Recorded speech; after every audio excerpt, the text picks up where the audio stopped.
এ অসহায় কোথা রে, এইদিকে আয়। জি ভাই আসছি। ভাই ভাই তুমি আমাকে ডাকলে? এই তো সাহস কত বলো, তুই সবাই বললি নিচে বস। এই নে পাটে। এই তোরা তো জন্যই নাকি?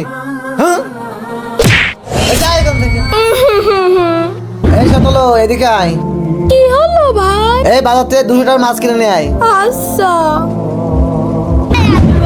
আব্দুল রহমান, আরে বন্ধু তুই এখানে কি করতে এসেছিস? আজকে তো জন্মদিন, আজকে তোর জন্য আমি গিফট নিয়ে এসেছি। বন্ধু তুই আর আমার বাড়িতে আসবি না কেন, তুই আমার বাড়িতে আসতে মানা করেছিস কে? এ অসহায় তুই এখনো বাজারে যাসনি? যাচ্ছি। আরে এসব কি? তোর ভাই তোকে অসহায় বলছে কেন? তাহলে শোন ভাই ভাই আমাকে কিছু খাবার দেবেন? হ্যাঁ হ্যাঁ, তোকে আমি খাবার খেতে দিতে পারি। তুই আমার বাড়ি কাজ করবি, তোর 3 বেলা খেতে দেবো। আচ্ছা ঠিক আছে। চল বাসায়। হ্যাঁ, তার মানে তোর উপরে এত জুলুম করে? এই তুই এখনো যাসনি? আজ তোকে আমি মারিয়ে ফেলবো। এই দাঁড়ান, ওর গায়ে যদি আপনি আর একটা হাত দেন, আপনার হাত আমি কেটে ফেলে দেবো। আমার বন্ধু আজকে থেকে আবার বাড়ি থাকবে, তখন আপনার গরু বাড়ি করবে না। চল বন্ধু। সামিনের জন্য এই ভিডিওতে 10,000 লাইক চাই।